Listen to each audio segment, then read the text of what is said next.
Okay, this video shows you how to design the actual patients that the surgery center's database. You can see that I put the business rules at the top. Patients can have many doctors and many doctors can see many patients.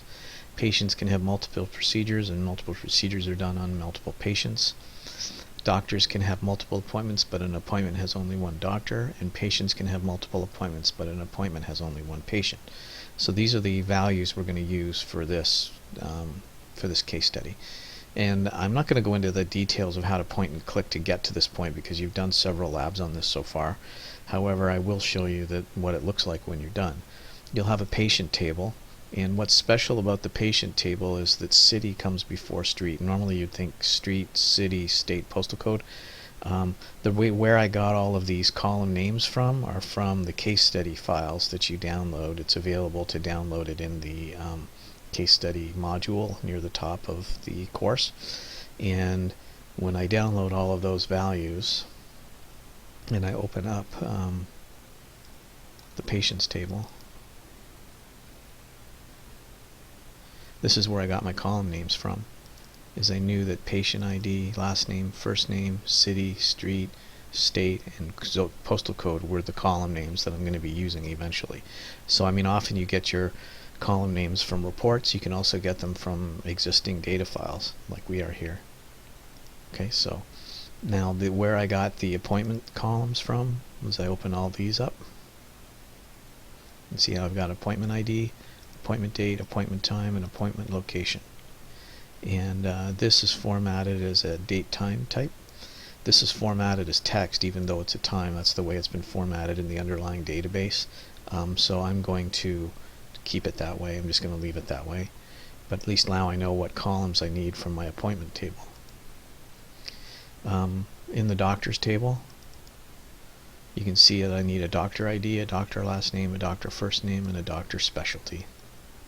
Now we'll show you how to clean up this for import later on, and so that you'll eventually make a doctor's Excel spreadsheet, but that's not for now. Okay, and then we also want a procedure.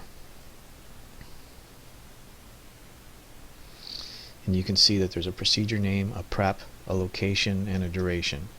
So my database should be designed with those columns as well.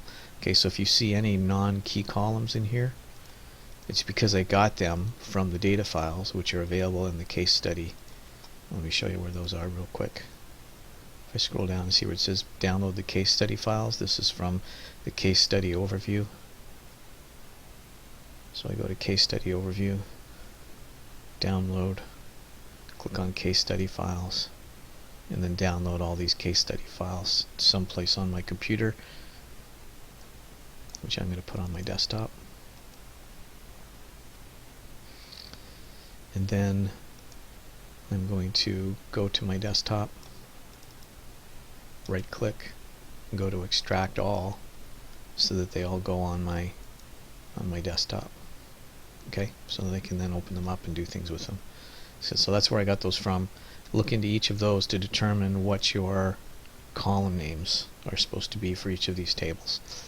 Okay, so now let's have a look at the relationships. Patient says each patients have many doctors and doctors can see many patients. Well, you see I've got patient, doctors, and a many-to-many relationship. So what you learned from lab 3, I think it was that you need a junction table. And the junction table would be called doctor-patient. It would have a patient ID and doctor ID as both primary and foreign keys. And the way you set those is you right-click and you go set primary key, set foreign key.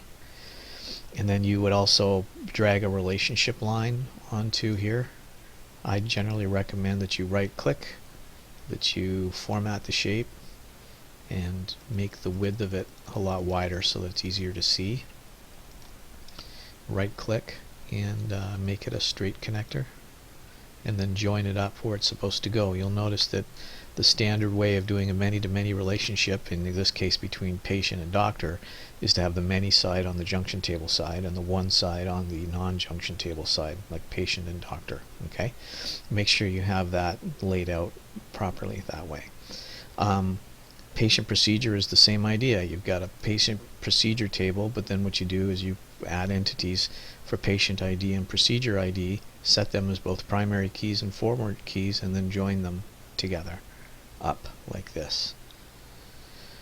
Then you have an appointments table, and that's a one-to-many relationship. Each patient has many appointments, but an appointment has one table, one patient.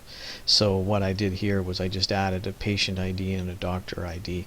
If I look in my data files, you'll see that I've got these non-key columns: appointment date, appointment time, and appointment location.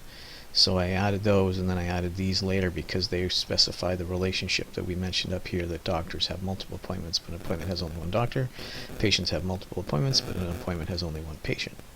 Okay, so make sure that your Visio diagram follows this format, and then you should be able to be on point with understanding how your Access database should be designed.